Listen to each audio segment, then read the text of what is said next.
In this video, we're going to look at parallel LEDs. So there's the schematic form there. And generally, you want to avoid parallel LEDs as much as you can. Give each LED its own resistor so that they're both being powered by the same power supply, but they both have their own resistor limiting the current. But it is possible, if they have the same forward voltage and you take some other precautions, to just use one resistor to set the current for the two of them. Now, red LEDs, they drop somewhere about 2 volts. They have a forward voltage of about 2 volts where you need that voltage across them before they'll start conducting.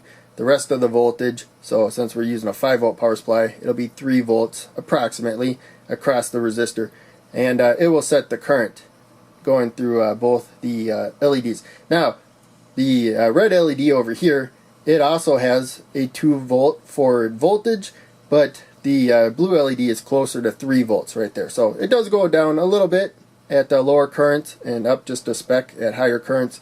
But in any case, no matter how much current you got going through the red LED, it will never build up as much voltage as needed to get the blue LED to light up. So I have a couple parallel LEDs right here, red ones, same color, 220 ohm resistor up there limiting the current. We also want to look at the current right there. So if I pluck one of these LEDs, there's still 3 volts across the resistor there. And so it's passing the same amount of current, but now all the current's going through one LED. It's brighter right there. Now I'm going to put the blue one in parallel, and you can see nothing happened right there. No current change or anything. I'm going to shuffle the red one over so that you can look at the blue one when I yank the red one out. And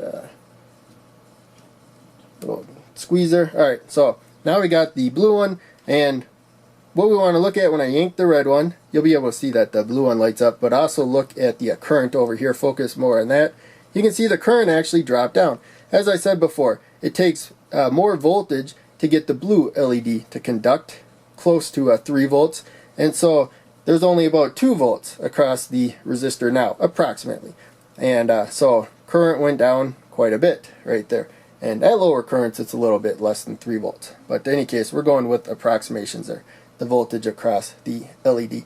So that's why if you got one that needs a higher voltage to conduct, it's not going to light up. The one with the lower forward voltage is going to light up. And if you set the resistor so that there's more current than one LED can handle, it may burn out. So that's why I wrote down here that if the red LED burns out, then it's like it doesn't exist electrically, and then all the current will go through the blue LED. I did hear of LEDs getting short-circuited. I never had that happen though, and I'm guessing it's really rare, but maybe something will go wrong where it just conducts freely, and then all the current from the resistor is going to go through it. There's no light because it's fried. But in any case, that's it for this video. Make sure you check out one of the other videos I'm posting. Click like, subscribe, the bell, all that. Donate Patreon if you can, that helps out the most. But just watching videos helps out a ton. Thanks to everybody that does that. I have links down in the description. I'll see you in the next video.